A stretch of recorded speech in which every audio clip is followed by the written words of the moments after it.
अस्सलाम वालेकुम नाजरीन, मैं हूं आदिल अनवर जहांगीर एडवोकेट। एक दफ़ा फिर आप लोगों की खिदमत में हाजिर। अल्लाह ताला का बहुत शुक्र कि अल्लाह ताला ने दोबारा आप लोगों से मुलाकात करने का मुझे मौका दिया। नाजरीन,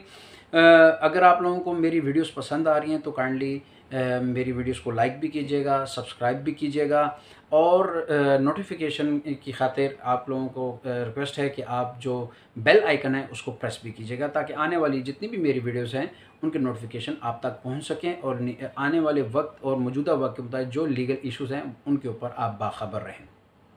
नाजरीन, आज मेरा जो दूसरा इशू जिस मुतालिक मैंने आप लोगों से बात करनी थी, पहले में तो मैंने बयान किया कि नवाज़ शरीफ साहब की क्वालिफ़िकेशन और डिसक्वालिफ़िकेशन का, वो मैंने डिटेल वीडियो में आपको बता दिया। अब जो इस वीडियो में मैं बयान करूंगा कि इमरान खान साहब की क्वालिफ़िकेशन और डिसक्वालिफ़िकेशन,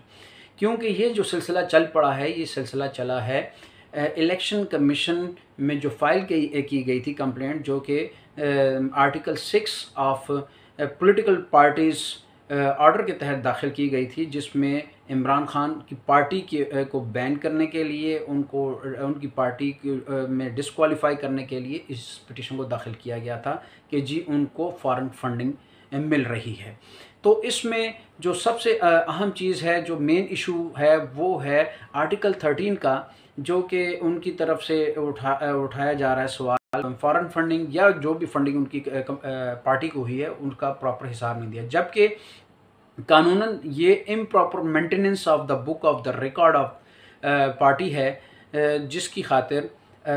जो सेक्शन 13 है वो कवर करता है, जिसमें ये है कि जी हर पार्टी अपना जो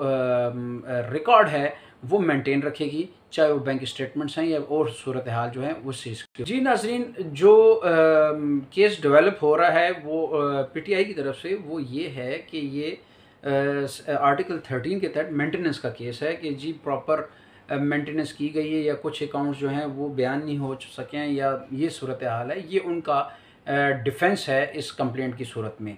तो आर्टिकल 6 में तो जो है वो मेंबरशिप के मुतालिक है, फिर कंट्रीब्यूशन की बात होती है। तो कंट्रीब्यूशन में ये कहा जाता है कि जी आपको चाहे इनफरादी तौर पे या किसी तौर पे भी आपकी पार्टी को कंट्रीब्यूट किया जा सकता है। उससे बाज़ लोग डोनेशन करते हैं, किसी भी सूरत में हो सकता है। लेकिन इसमें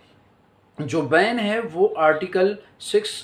सब क्लॉज 3 के तहत है, जिसमें फॉरेन फंडिंग हो गया, या फॉरेन फंडिंग में वो इंडिविजुअल की नहीं बात कर रहा हूँ, फॉरेन फंडिंग में कोई बाहर की हुकूमत या कोई कंपनी, चाहे वो लोकल है या बाहर की कोई कंपनी है, वो आपको फंड कर रही हैं, तो उसके ऊपर ये केस प्रोहिबिटेड फंडिंग में आता है। फॉरेन फंडिंग अलग चीज़ है और प्रोहिबिटेड फंडिंग में ज़मीन आसमान का फ़र्क है। इस चीज़ को सामने ज़रूर रखिएगा। असल में जो इमरान खान साहब के केस में चीज़ आई है वो ये है कि बहुत से अकाउंट का उन्होंने क्लियर कट जवाब जो है वो दिया नहीं है, जिसकी वजह से वो उनके बाज़ जगहों पे उनके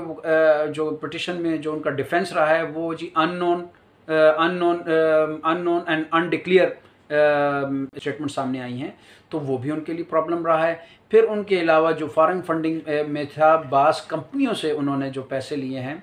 जो कि रिकॉर्ड में साबित है कि उनको पहुंचे हैं, जिससे वो इनकार भी कर रहे हैं कि नहीं ये इंडिविजुअली आया है, लेकिन जो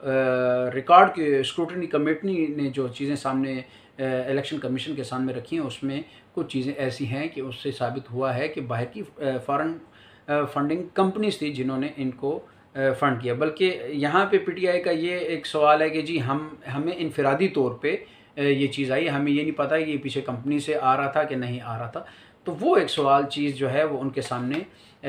रखी गई है, जिसके ऊपर इलेक्शन कमीशन ने जो है वो फ़ैसला दिया है पीटीआई के ख़िलाफ़। और पीटीआई के ख़िलाफ़ जब फ़ैसला आ गया तो उसमें आर्टिकल 6 सब क्लास 4 के तहत कॉन्फिस्केशन है, जो पार्टी की जो ममनुआ फंडिंग होगी वो उसका अमाउंट कॉन्फिस्केट होगा। बाकी ये है कि जब ऑर्डर आता है तो ऑर्डर